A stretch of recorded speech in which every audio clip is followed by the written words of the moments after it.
Батыс Қазақстан облысы Бәйтерек ауданы Белес жалпы білім беретін мектебінің 5-ші сынып оқушысы Исмағұл Жансая Мұқағали Мақатаев біздер жеңдік. Біздер жеңдік, жоқ болып шаралы боп. Біз қуандық алдымен қаралы боп. Қарсы тұрдық аждаһа алдында біз. Туған жердің аязы, бораны боп. Біздер жеңдік, намысты жібермедік. Аждаһаны кезінде шірделедік. Қорламасын дедік біз екінші рет. Тыныш жатқан бір елді бір ел келіп.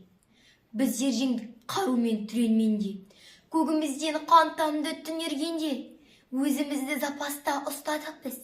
Әкемізді майданға жібергенде. Біздер жеңдік, анамыз ақтай солды. Мамық төсек қайғыдан тақтай болды. Майдансыз біз шайнаған бөтерін кеудемізде қадалған оқтай болды. Болды, бәрінде білесіңдер. Бұл жеңісте әркімде үлесіңдер. Аждаһалар тіріліп келе жатыр. Сақтаныңдар, адамдар, күресіңдер.